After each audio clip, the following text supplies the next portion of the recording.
I knew something was wrong the moment his mother set the table.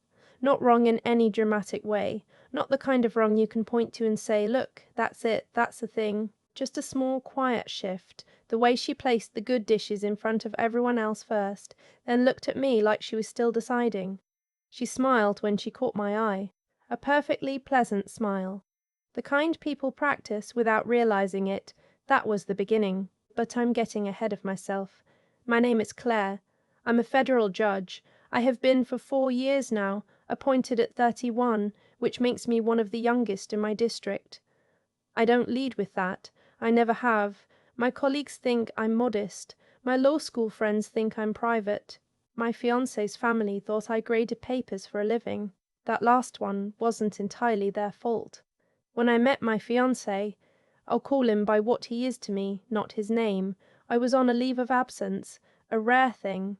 6 weeks, unstructured, the first real break I'd taken in almost a decade. I was sitting in a coffee shop in Asheville, North Carolina, wearing a flannel shirt and reading a novel that had nothing to do with constitutional law. He sat down across from me because every other table was taken, and he asked what I was reading, and I told him, and he laughed because he had read it too and hated it, and I told him I hated it as well, but I was finishing it out of spite. We talked for 3 hours. He knew I worked in law. I told him that much. Attorney, he assumed, and I didn't correct him. It felt like such a small thing at the time. We were strangers in a coffee shop. It didn't matter. And then it mattered less and less to correct as the weeks turned into months and the months into something I hadn't planned on. By the time he proposed, in the kitchen of my apartment in Charlotte, with a ring he'd carried in his jacket pocket for 2 weeks because he kept losing his nerve, it felt impossible to suddenly say, by the way, I'm a federal judge and I've been sitting in a courtroom deciding people's futures for the last 4 years. So I didn't. Not because I was ashamed. I was proud of what I'd built. I had worked for it in a way that cost me things I still don't talk about freely.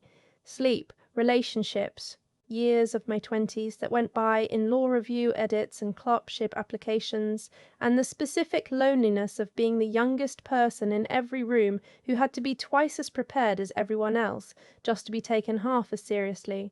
But I had learned early what happened when people found out. They adjusted, they became careful, they listened to me differently, looked at me differently, laughed a half-second later at my jokes, as though they were calculating whether it was appropriate to find me funny.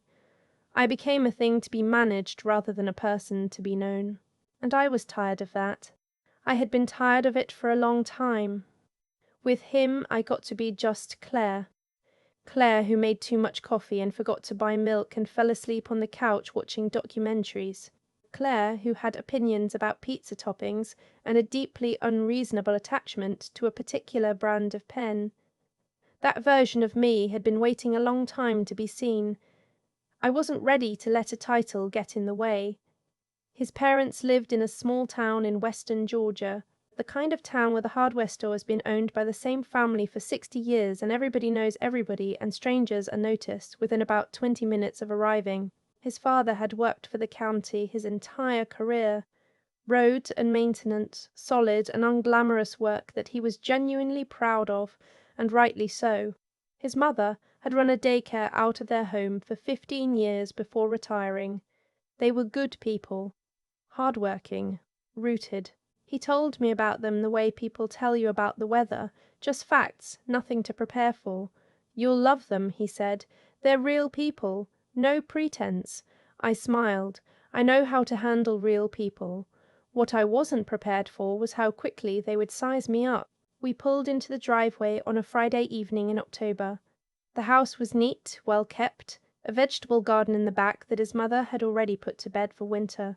His father was on the porch, coffee in hand, and he gave me the kind of look that takes a full inventory in about 3 seconds. Clothes, posture, handshake, eye contact, and then files a conclusion. His mother came out behind him, warm and smiling. The kind of warmth that's real but also serves a social function, keeps things smooth. They were polite. Completely, entirely polite. His mother asked if I'd had trouble finding the place. His father shook my hand and said they'd heard a lot about me. I said I was glad to finally meet them. We went inside. The house smelled like a pot roast that had been going since noon. Family photos lined the hallway, my fiancé at various ages, Little League, high school graduation, a fishing trip somewhere with mountains behind it. No photos of me, of course. There was no reason there should be. We sat down in the living room. Small talk. The drive, the weather, whether the fall had been dry enough this year. His father had a lot of opinions about the fall. Then his mother asked, gently, what it was I did for work. I said I worked in the legal field. His father nodded. Paralegal? I paused just a moment. Something like that. He nodded again, the same way people nod when they've confirmed what they already suspected.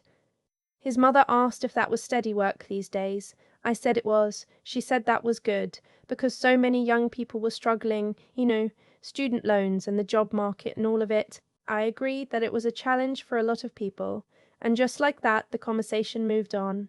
Dinner was served around 6:30. His mother had made the pot roast, green beans with bacon, biscuits from scratch, a sweet potato casserole that she mentioned twice had been his grandmother's recipe.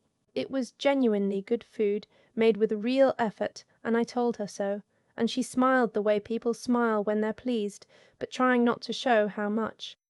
His father talked about a project he'd been working on, restoring an old truck in the garage, something he'd been doing for 2 years.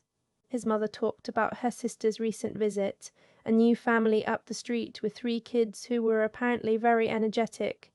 My fiancé talked about work, a project deadline, a co-worker who kept missing meetings. I listened. I asked questions. I was, I think, good company. At some points his mother turned to me. You know, she said, we were a little worried at first. When he told us you were a lawyer, or, well, in law, we just weren't sure. His father smiled. No offense, he said, but lawyers, I said I knew. I was not offended. I was, in fact, very interested. His mother said, but you seem down to earth. Not like what you'd expect. I thanked her. She meant it as a compliment. His father asked if I planned to stay in Charlotte, or if I'd ever thought about somewhere quieter. I said I was fairly committed to Charlotte for the foreseeable future. He asked if that was because of the firm. I said yes, because of where I worked. Close enough. Later, when we were clearing the dishes, his mother asked me quietly. His father was back in the living room. My fiancé was in the kitchen. She asked me, in a gentle, confidential tone, whether I was thinking about stepping back from work after we got married. She said it wasn't any of her business, of course, but she said her son worked long hours and she just thought, it might be nice. For the family. I stood there for a moment holding 2 dinner plates and I thought about the case I'd ruled on the previous month. A civil rights matter, 23 plaintiffs, a decision that had taken me 3 months to write and would almost certainly be appealed. I thought about the 40 people in my building who kept that courthouse running and looked to me to set the tone for how we operated. I said, I really love my work. She nodded and said that was wonderful and took the plates from me. The moment that changed everything came after dessert. His father had been circling something all evening. I could feel it, a question forming behind his eyes, the way someone proofreads a sentence before they say it out loud. He set down his coffee cup. He looked at me directly. So, he said, what exactly do you do? In law, because I was telling my buddy about you coming and he asked what kind of law, and I didn't know what to tell him. I looked at him evenly. I'm a judge, I said. He smiled. Like for the county? Magistrate? I shook my head slowly. Federal District Court. His smile stayed in place for about 2 seconds while the rest of his face caught up. Then his mother made a small sound, not quite a word. My fiancé set down his fork. His father said, sorry, federal. Yes, I said. He looked at my fiancé. His mother looked at my fiancé. His mother looked at my fiancé. My fiancé was looking at me. His father turned back. You're a federal judge. Yes. He was quiet for a moment. How old are you? 35, I said. Another pause. He reached for his phone. I didn't stop him. I waited while he searched. I watched his face when he found it. The official court website, my name, my photo in the black robe, the appointment date, the district. He read it once, Then he put the phone face down on the table. He didn't stand up. He didn't stand up. He didn't shout. He just sat very still for a moment, like a man who had just realized the ground under his chair was different than he'd thought. Then he said quietly, "Well." That was all. Just well. The silence after that lasted long enough for me to count 8 ticks of the clock on the wall. My fiancé was the first to speak. He said my name, just my name, like a question. I looked at him. "I know," I said. "I'm sorry I didn't tell you differently." His mother said, "But how?" and then didn't finish. His father cleared his throat. He looked at me with an expression I recognized from the courtroom. The expression people have when they've just understood something and don't yet know how to rearrange what they thought they knew. He said, "You've been a federal judge this whole time?" "Yes," he nodded slowly. "Okay," he said. "Okay," he said. "Okay." What happened next was not what I expected. I expected tension. I expected the kind of awkward that resolves itself in about 20 minutes once everyone adjusts. What I got instead was a shift so complete and so immediate that it was almost more uncomfortable than the dismissal had been. His mother stood up to refill my water before I'd asked. His father started a sentence with, "Well, someone in your position." His mother brought out a different dessert from the refrigerator, a nicer one, still wrapped, like it had been saved. She asked where I preferred to sit. His father asked about my caseload with the focused attention of someone who has decided to demonstrate that they are paying close attention. They were trying. I could see them trying. It cost them real effort, and I didn't dismiss that. But here is the thing about effort that comes from new information rather than genuine belief. You can feel the difference. It has a texture. It's heavier than it needs to be. My fiancé barely said anything. He kept looking at me sideways, like he was recalibrating something that required all of his concentration. On the drive back to the inn where we were staying, he was quiet for a long time. Then he said, "You're a federal judge." "Yes," I said. "And I didn't know." "You didn't ask," I said. "And I didn't tell you." He was quiet again. Then he said, "Why?" I turned toward the window. "Because I wanted you to know me first," I said. "Before all of that." He said, "But I did know you." I said, "But I did know you." I said, "I know. That's why I'm still here." The next morning I woke up early. He was still asleep. I made coffee in the small kitchenette of the inn room and sat at the little table by the window and watched the town come to life. A man walking a dog, a pickup truck, a woman in scrubs getting into a car. Small and ordinary and real. I thought about dinner. Not the reveal, but before it. The plates, the question about stepping back from work, the word paralegal said with such easy certainty. I was not angry. I want to be clear about that. I was something quieter, something closer to clarity. This was not cruelty. His parents were not cruel people. What they were was unguarded. When they thought I was nobody in particular, I saw exactly how they operated, what they valued, what they assumed, who they thought deserved their full attention. And it wasn't mean, it was just honest.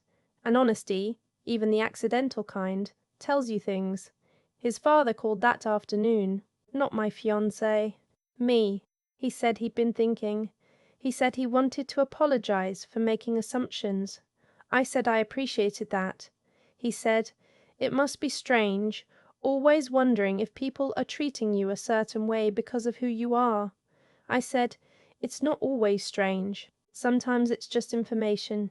He was quiet for a moment. Then he said, "I don't think we gave you a fair shot last night." "Before," I said, "I think you gave me exactly what you had available." He didn't quite know what to do with that. The following week was a series of small adjustments. His mother texted to say she'd looked up my work and read about a case that had been in the local news. She said she had no idea. She asked if I'd want to come for dinner again soon. She said she'd make the pot roast again, if I liked it. I did like it. I could like it. His father emailed me an article about federal court reform with the subject line, "Thought this might interest you." I read it. I wrote back 2 sentences. He seemed pleased. They were trying.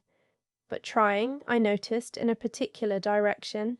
They wanted to know Judge Clare. They were curious about the title, the cases, the significance. The questions were about my career, my trajectory, what it was like to be so young in such a role. They were not asking about my mother's name, or what I'd been afraid of at 10 years old, or the book I'd hated in Asheville, or any of the things that made me the person who also happened to hold the job. I mentioned this to my fiancé one evening. We were at my apartment making dinner together, and he was chopping onions, and I was watching him, and I said, "They're very curious about what I do." He said, "Of course they are. It's impressive." I said, "They weren't curious about me before."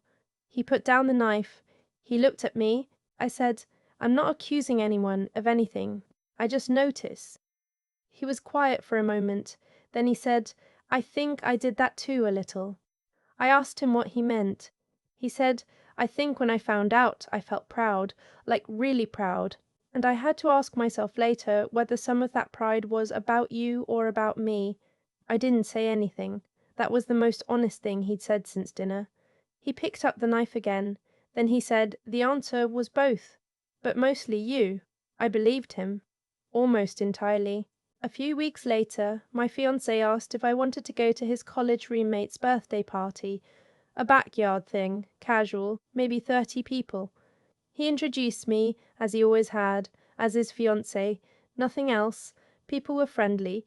Someone asked what I did. I said I worked in law. Someone else said, "Oh, attorney." I said judge, actually, and I watched what happened. One person stepped slightly closer. 2 others exchanged a glance. The conversation around me shifted, tilted, adjusted itself like a compass finding north. My fiancé saw it happen. He was across the yard, and he saw it, and later, in the car, he said, "That's what it's always like, isn't it?" I said yes. He stared at the road for a moment. And before, when no one knew, they were just normal. I said, "Pretty much." He was quiet. Then he said, "I get it now. What you were protecting." I turned toward him. I said, "Do you?" He said, "I think so. I think you wanted one place where people had to try to like you on actual terms." I looked at him for a long moment. Then I said, "That's the first time anyone has said it like that." He didn't say anything after that. He didn't need to. The harder conversation came on a Sunday morning, not because anything dramatic had happened. We were sitting at the kitchen table, coffee going, the newspaper he still subscribed to in paper form spread out between us. He set down his section and he said, "I need to ask you something." I said, "Okay." He said, "When you found out what my family was like, what they assumed, how they acted before they knew, did that change things for you?" I thought about it genuinely. I said, "It clarified things." "That's not the same." He said, "Clarified how?" I said, "I know what I'm working with now. I know what the baseline is. That's useful." He said, "That's a very judge way to think about it." I almost smiled. I said, "Probably." He folded his hands on the table. He said, "And what about me?" I looked at him. He said, "I didn't defend you at dinner. I sat there and let it happen, and I told myself it was because I didn't want to make a scene. But that wasn't really it." I waited. He said, "I think I was uncomfortable. Not with you. With the idea that you were more visible than me in some way I hadn't accounted for, and I didn't know what to do with that." I said, "I know." He said, "You knew?" I said, "It was in your face the whole drive back." He looked down at the table. He said, "I'm not proud of it." I said, "I know that too." He looked up. He said, "I know that too." He looked up. He said, "I want to be the kind of person who would have stood up, who would have said something." I said, "So be that person." He said, "It's not that easy." I said, "I know it isn't, but it starts somewhere." We sat there for a while after that. The coffee went from hot to warm. A sparrow landed on the window-sill outside and regarded us with complete indifference and then left. He said, "I love you without the robe." I said, "I know, but you also have to be okay with the robe." He said, "I'm getting there." I said, "I'm getting there." I said, "I can see that." He reached across the table and I let him. His parents invited us for Thanksgiving. A real invitation, extended personally, with specific logistics about what we should bring, and where we'd sleep, and whether I had any dietary restrictions they should know about. His mother had clearly researched. His father had clearly talked to his son. When we arrived, his father stood up when I came in. Not stiff, not ceremonial, just a kind of acknowledgement. His mother had put thought into the seating and the menu, and 100 small details that she hadn't bothered with before. They were warm. They were attentive. They included me. And it was good. It was genuinely good, in the way that something is good when real effort has been made. But I noticed something. When the neighbours came by after dinner, a retired couple from down the road, his father introduced me with a particular weight to his voice. He said, "She's a federal judge." The neighbours both turned to look at me with the specific expression of people who have just recalibrated. And his father looked pleased, not in a showing-off way, in the way of someone who has taken pride in something that belongs to him. I smiled at the neighbours. I answered their questions. And I tucked away what I had just seen. That night, after everyone else had gone to bed, my fiancé and I sat on the back porch in the cold. He had a blanket, I had my coat, and we were both looking out at the yard where the garden had been, the frozen rows, the bare wooden stakes. He said, "It was a good day." I said it was. He said, "I think they're really trying." I said, "I think they're really trying." I said, "I think so too." He said, "Does it help?" I thought about it. I said, "It's not about whether it helps. It's about what it means. There's a difference." He pulled the blanket tighter. He said, "Explain." I said, "They're treating me well because they know who I am now, and that's real. I don't want to dismiss it, but it's different from treating someone well before you have a reason." He said, "Not everybody gets the chance to show that side of themselves." I said, "I know." "That's what makes it complicated." He said, "Are you happy?" I looked at him. I said, "Yes," with genuine certainty. He said, "Even with all of this." I said, "The all of this is part of it. I don't want a version of my life that's easy in the wrong ways." He was quiet for a moment. Then he said, "I think I'm going to be someone you're glad you stayed with." I said, "I think you already are." He reached over and held my hand in the cold, and I let the yard be quiet, and I thought about something a mentor of mine said, years ago, when I was a first-year clerk barely keeping my head above water. She said, "People will always tell you who they are if you give them enough space and enough silence. The trick is not to look away when they do." I had given his family space and silence. They had told me who they were. And now I had to decide what to do with what I knew, not with anger, not with the satisfaction of having proven something, but with the clear-eyed understanding that love is not a feeling that exists outside of reality. It exists inside it, inside the plates and the assumptions and the silences and the slow, difficult work of two people trying to see each other without the furniture of titles and expectations in the way. We set a date. Small ceremony, our closest people, a venue outside of Charlotte with good light in the late afternoon. No formal introductions, no announcements of roles or accomplishments, just names. At the rehearsal dinner, his father made a toast. He's not a sentimental man.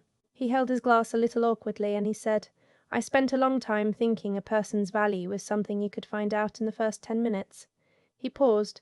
"I'm learning that's not how it works." He looked at me. "I don't know everything about you yet, but I'm glad I have more time."